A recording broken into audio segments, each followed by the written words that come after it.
L'amicale des sapeurs-pompiers de Clisson fête ses 80 ans d'existence, lors de la traditionnelle cérémonie de la Sainte-Barbe.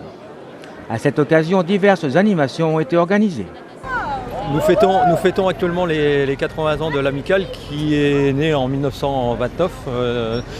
Mais malgré tout, le corps des sapeurs-pompiers de Clisson est bien antérieur à cette date-là, puisque les premiers registres que l'on a retrouvés datent de juillet 1900. Avec quelques traces de sapeurs-pompiers qui se sont engagés dans les années 1899. Néanmoins, c'est d'un point de vue historique, la défense incendie de la ville de Clisson, comme de beaucoup de cités françaises, est largement antérieure, puisque la première organisation et les premiers textes arrivent aux alentours de 1790 à la Convention, qui demande aux communes de s'organiser pour défendre les cités contre l'incendie. Voilà, d'un terme historique.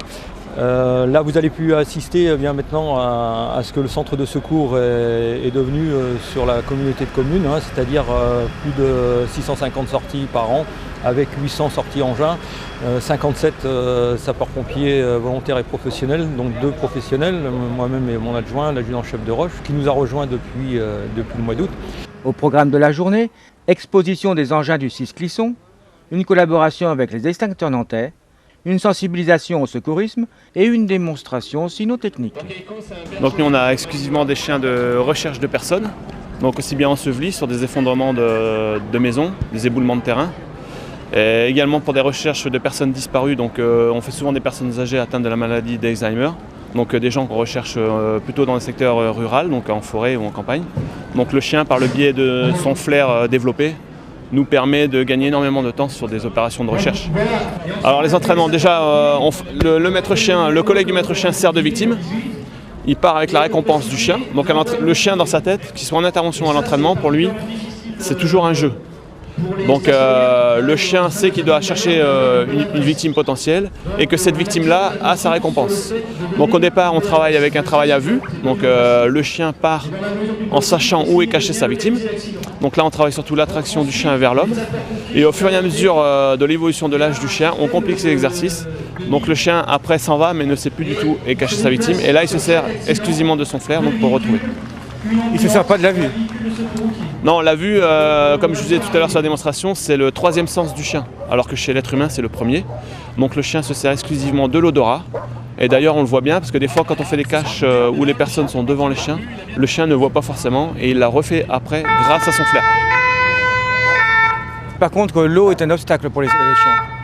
Alors pour la méthode de recherche par le pistage, uniquement par le pistage, c'est-à-dire que le chien recherche la personne par le foulement, par les odeurs laissées, par le passage de la personne. Là, ça peut créer un obstacle. Mais les chiens sont entraînés aussi à quêter. Donc la quête, c'est que le chien va lever le nez et arrive à reprendre les odeurs après l'obstacle. Donc ça, avec l'entraînement, le chien passe très bien l'eau. On peut voir que sur des secteurs boisés d'une certaine superficie, il faut à peu près une 50aine, voire 100 personnes pour rechercher un individu, alors que le chien, en 10-15 minutes face au vent, l'affaire est réglée, quoi. Le chien travaille très très vite.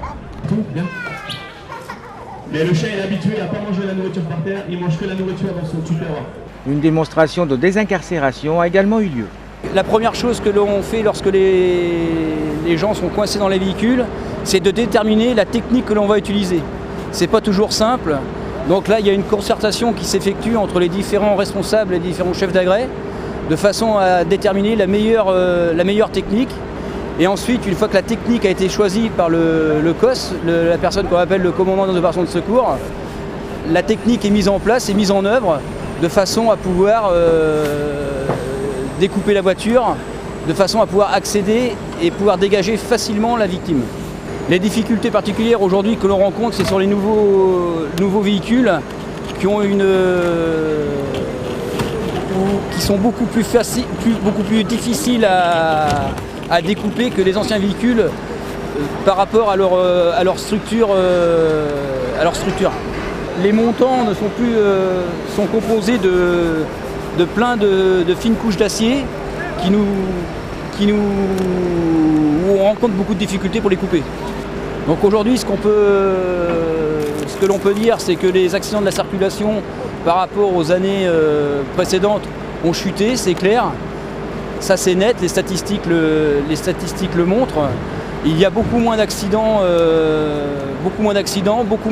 graves qu'il y a quelques années.